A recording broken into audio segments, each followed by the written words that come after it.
आपल्याकडे असा एक समज आहे की तुमची इच्छाशक्ती जर अतिशय प्रबळ असेल ना, त्याचप्रमाणे आपलं मनोधैर्य खंबीर असेल आणि त्यामागची भावना देखील तितकीच प्रामाणिक असेल, तर निश्चितपणे आपण दगडाला देखील पाझर फोडू शकतो. हे सगळ्यात महत्वाचं आहे. भगवती पार्वती इतकं कठीण व्रत करतीये, यामुळे मात्र समस्त सगळ्या देवतांना देखील काळजी वाटतीये. मात्र महादेव ते मात्र आपल्या स्वतःच्या निश्चयावर ठाम आहे. पण पुढे मात्र काय लिहून ठेवलंय कोण सांगू शकेल? आपण हे कोणते व्रत करीत आहात? साक्षात महादेवांना प्रसन्न करण्यासाठी करावयाचे हे व्रत आहे.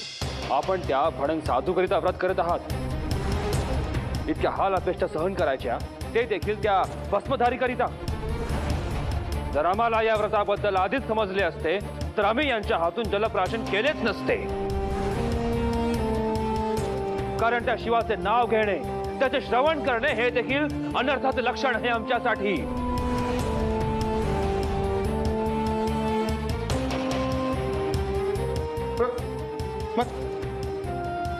देवा,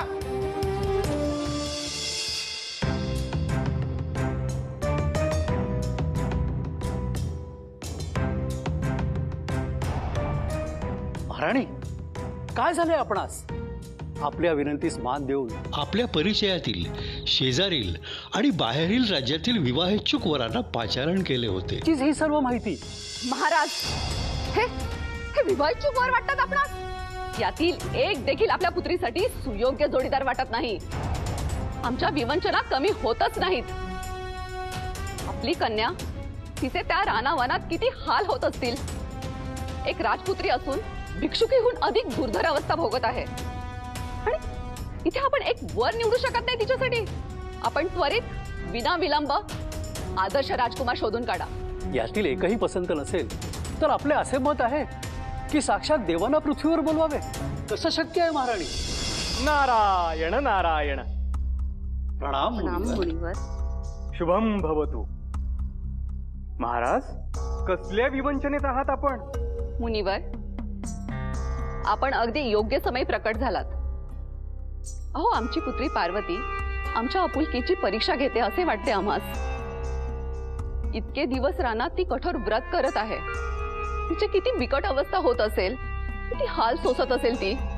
कुठलेही व्रत हे सहज नसते महाराणी. भगवंताची सेवा आपण आनंदासाठी करायची असते. परंतु मुनिवर, हे वय तिच्या विवाहाचे आहे. माता पिता म्हणून आम्हास त्या दायित्वातून मुक्त व्हायचं आहे. आणि हे जोपर्यंत होत नाही तोपर्यंत आमच्या जीवास घोर लागून राहील. महाराणी, आपण चित्त शांत ठेवावे. ती देखील घटिका लवकर येईल. हे सारे त्या महादेवांमुळेच होत आहे. महर्षी दधीची यांनी पार्वतीस लहानपणापासून हेच बिंबवले आहे की केवळ महादेवच तिचे स्वामी असतील. आणि तेव्हापासून पार्वतीने त्यांना प्रसन्न करण्याचे ठाम केले आहे. परंतु मला हे मान्य नाही. माझ्या पुत्रीचा विवाह विरक्त साधू, योगी असलेल्या महादेवांशी होऊच शकत नाही. नारायण नारायण. मुनीवर, आपला तिन्ही लोकी त्रिकाल संचार असतो. भूत भविष्य हे आपल्यापासून कधीच लपलेले नाही. मग आपणच आम्हाला सांगावे की आमच्या पुत्रीच्या नशिबी कोण राजकुमार आहे.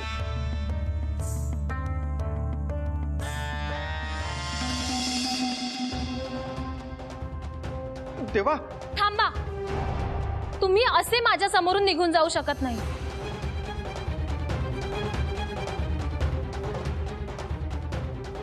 तुम्ही आमचा मार्ग अडवत आहात. याचा अर्थ जाणता आपण? त्याआधी तुम्ही जे कृत्य करून महादेवांना अपमानित केलेत त्याबद्दल काय सांगाल? गेले कित्येक दिवस मी ज्या महादेवांची मनोभावे पूजा करत आहे त्यांना असे कटुबोल आपण लावता तरी कसे? महादेवांना असे बोलण्याची आपली योग्यता तरी आहे का? महादेव कोण? तो साधू. आणि आमच्या योग्यतेबद्दल न बोलणंच योग्य राहील. चला. थांबा. माझ्या पायातील जखमा जेवढ्या वेदना देत नाहीये त्यापेक्षा जास्त वेदना तुमचे बोल देत आहेत. महादेवांबद्दल असे तुम्ही बोलू तरी कसे शकता? आपणा सावध करण्याचा हा प्रामाणिक प्रयत्न आहे. आणि काय ज्ञात आहे आपल्याला शिवाबद्दल? ऐकलं तर विश्वास बसणार नाही आपल्या कानावर. ऐकू शकाल? आहे क्षमता.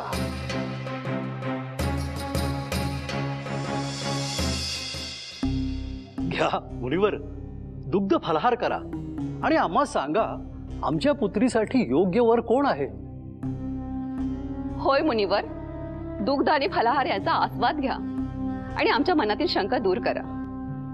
महाराणी, माझ्याकडून सगळी माहिती मिळवण्यासाठी आपण हे चांगलंच दबाव तंत्र अवलंबलं आहे. तसे नाही मुनिवर, आपण अतिथी आहात, साक्षात भगवंताचा अवतार आहात. आपण आमची शंका दूर करावी. होय मुनिवर. नारायण नारायण.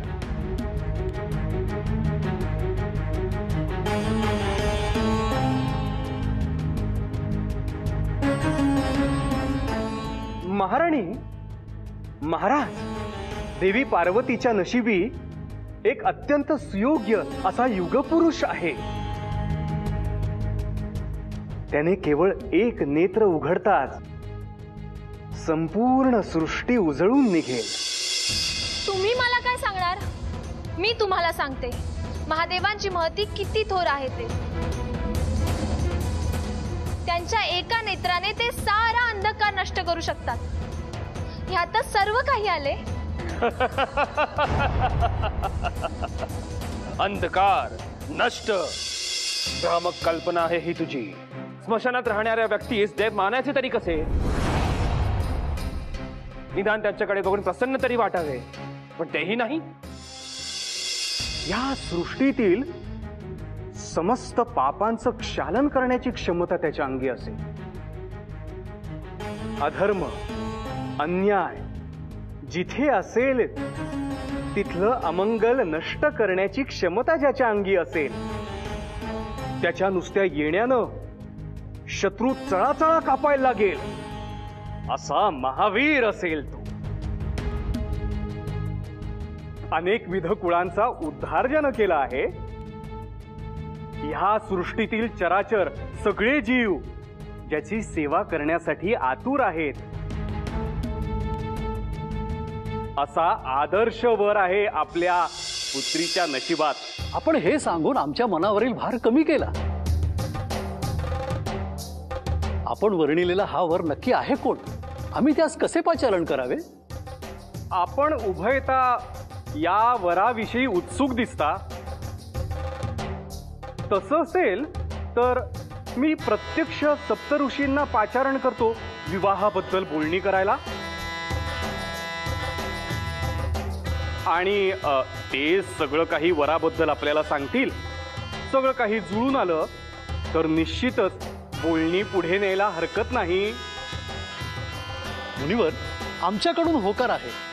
जो वर आपण सुचवला तो आम्हाला नक्कीच चालेल. हा असलावर जो स्मशानात राहतो, गड्यात साप घालून फिरतो, आणि इतकंच नाही तर सृष्टीचा संहार हा त्याच्या हाती. आणि अशा महादेवावर तुमचं प्रेम आहे. आणि काय तर म्हणे भाडी तिसरा चक्षु जो उघडला की संपूर्ण सृष्टीचा सर्वनाश होतो. आणि अशा शिवात देवादी देव मानायचे. वाह! देवादिकांचे स्मरण केल्यावर जी एक प्रसन्न मुद्रा उभी राहते, त्याच्या विपरीत आहे हा शंकर. भस्म लावणारा, वल्कले परिधान करणारा, स्मशानात राहणारा साधू. त्याच्यावर कोणी कसं काय प्रेम करू शकतं? तेही इतकं असीम. हे संपूर्णतः बास करा महादेव, बास करा महादेव.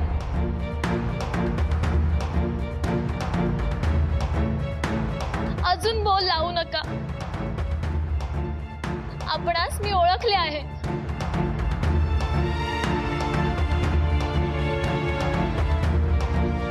आज माझी भक्ती सफल झाली. काय म्हणालीस? काय अर्थ घ्यावा तुमच्या बोलण्याचा? तुमचं भलं व्हावं म्हणूनच तुम्ही या शिवाचा आणि या व्रताचा त्याग करावा हेच सांगायला आलो होतो. ज्या महादेवांसमक्ष शब्द उच्चारण्यास देखील भीती वाटते, त्यांच्याबद्दल असे कटू बोल केवळ आणि केवळ महादेव स्वतःच बोलू शकतात.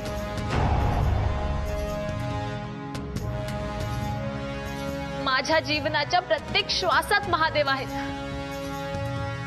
त्यांना मी ओळखणार नाही हे अशक्य आहे.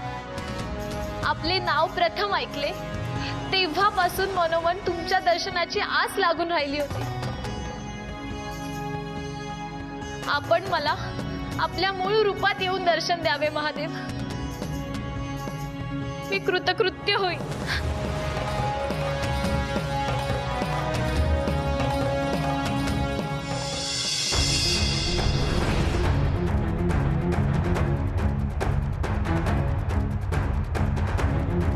उठा पार्वती.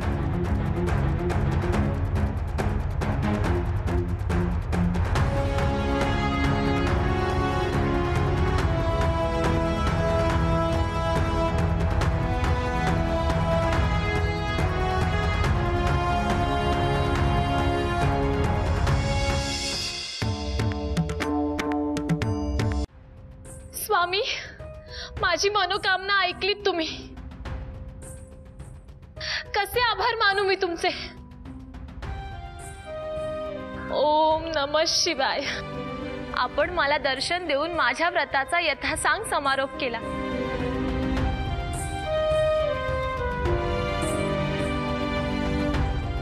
हे सारे तुझ्या मनातील तर्क आहेत. पार्थिव लिंगार्चन व्रताची सांगता अजून झालेली नाही. परंतु स्वामी, आपण दर्शन दिलेत म्हणजे आपण प्रसन्न झालात ना? नाही नंदी, लिंगाभिषेक अजून शिल्लक आहे. त्याशिवाय व्रताची पूर्तता होणार नाही. नाही महादेव, ज्या साधूची तृषा जलाने शमवली गेली होती ते आपलेच रूप होते. मग एका प्रकारे तो देखील जलाभिषेकच म्हणावा लागेल. आणि आपण त्याचा समाधानाने स्वीकार केला हे देखील आपणास ज्ञात असेल.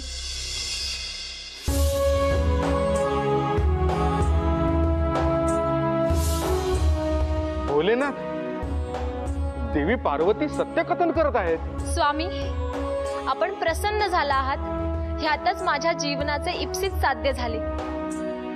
आता आपल्याकडे एकच मागणे आहे.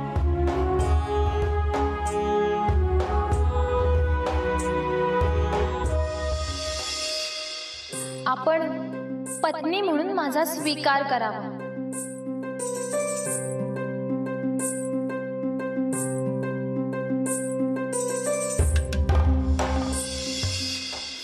देवी सती यांनी पुन्हा नव्या रूपात जन्म घेतला आहे.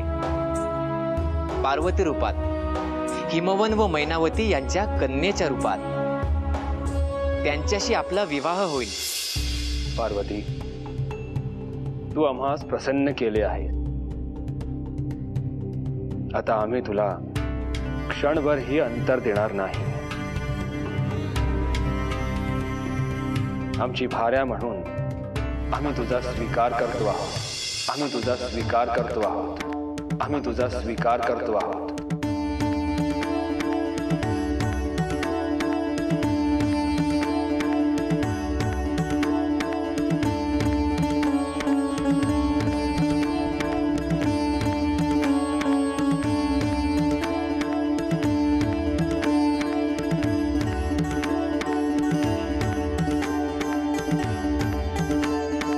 हा क्षण सृष्टीच्या इतिहासात सुवर्ण अक्षरांनी लिहायला हवा. साक्षात महादेवांनी पार्वतीचा स्वीकार केला आहे. ओम नमः शिवाय. अखेर शिवाचे आणि शक्तीचे मिलन झालेच. या सुवार्तेमुळेच सर्वत्र नवचैतन्य निर्माण झाले आहे. सृष्टी आता नवीन श्वास घेईल. सर्व संकटे आता निश्चित दूर होतील. ओम नमः शिवाय. ओम नमः शिवाय.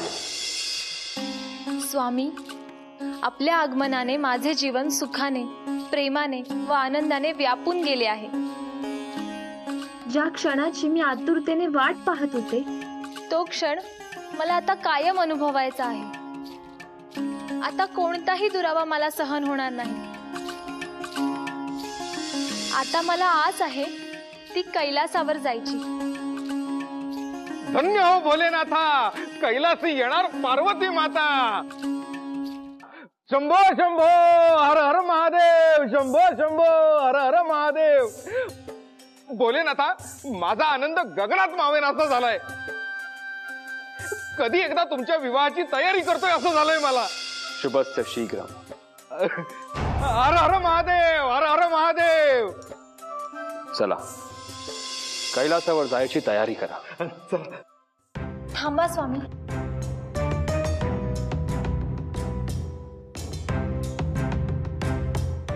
काय झाले? तुझे स्वप्न होते ना कैलासावर यायचे? होय स्वामी, व ते स्वप्न पूर्ण होईलच.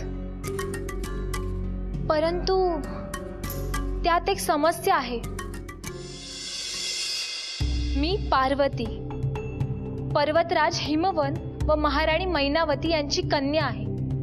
माझे माता पिता जोवर विवाहास संमती देत नाही तोवर मी विवाह करणार नाही असे वचन मी माझ्या मातेस दिले आहे. त्यामुळे सर्वप्रथम आपल्याला माझ्या माता पित्यांची भेट घ्यावी लागेल. पार्वती, यात चिंतित होण्यासारखे काय आहे? तू आम्हाला जिंकले आहेस, त्यामुळे तुझी इच्छा ती आमचीही. व माता पिता या नात्याने त्यांच्या अपेक्षाही गैर नाही. आम्ही पर्वतराज व महाराणी यांची लवकरच भेट घेऊ. नारायण नारायण. प्रणाम भोलेनाथ. प्रणाम माता पार्वती. माते, आपले व्रत आता विधिवत पूर्ण झाले आहे आणि सगळ्या सृष्टीचे नंदनवन झाले आहे. आता आपल्या व्रताची सांगता ही आपल्या इच्छेनुसार आपल्याला हवा तो वर मिळूनच होईल, यात शंका नाही. आम्ही समजलो नाही मुनिवर. सांगतो महादेव. मी महाराज हिमवन आणि महाराणी मैनावती यांची भेट घेतली. देवींच्या नशिबी कसा वर असेल हे यथासांग वर्णन करून आम्ही त्यांना सांगितले. हे ऐकून दोघंही उल्लसित झाले आणि विवाहाची बोलणी करायला तयार देखील झाले. आता तोही अडसर दूर झाला असं म्हणायला हरकत नाही. परंतु मुनिवर, मातोश्री विवाहास तयार झाल्या ही तर महाआश्चर्याची वार्ता आहे. त्याचं कारणही तसंच आहे देवी. मी वराचं वर्णन अशा पद्धतीने केलं की त्यांना अमान्य करणं जरा जडच गेलं असावं. मात्र साक्षात महादेवच वर आहेत हे मात्र मी त्यांना सांगितलेलं नाही. म्हणजे मी समजले नाही. देवी, हे कार्य मी सप्तर्षींवर सोडले आहे. तेच सांगतील आपल्या माता पित्यांना की महादेवच आपले वर आहेत. कधी एकदा ती भेट सफल होते याची मी प्रतीक्षा करते आहे. कधी होणार आहे ती भेट मुनिवर? नारायण नारायण. लवकरच देवी. ज्या दिवशी माझ्या पिताश्रींनी ब्रह्मदेवानी या सृष्टीची निर्मिती केली त्या तिथीला म्हणजे चैत्र शुद्ध प्रतिपदेला शिव आणि पार्वती यांच्या विवाहाची मुहूर्तमेढ ठरवली जाईल. नारायण नारायण.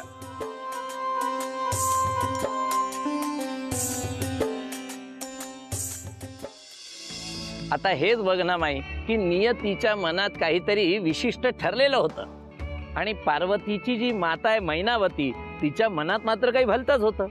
तिला वेध लागले होते आपली एकुलती एक कन्या पार्वतीच्या विवाहाचे. अखेर पर्वतराज हिमवान यांची कन्या. मग आता स्वाभाविक आहे की आपल्या एकुलत्या एक कन्येचा विवाह तिला साजेशा एखाद्या राजकुमाराशी व्हावा ही त्या पतिपत्नींची इच्छा आहे. पण जे विधी लिखित असते ते मात्र बदलत नाही. आता त्यांची ही वाट विवाहापर्यंत पोहोचेल का आणि अजून किती कष्ट त्या बिचाऱ्या पार्वतीला सहन करावे लागतील पाहूया पुढच्या भागामध्ये. तोपर्यंत उतू नको मातू नको घेतला वसा टाकू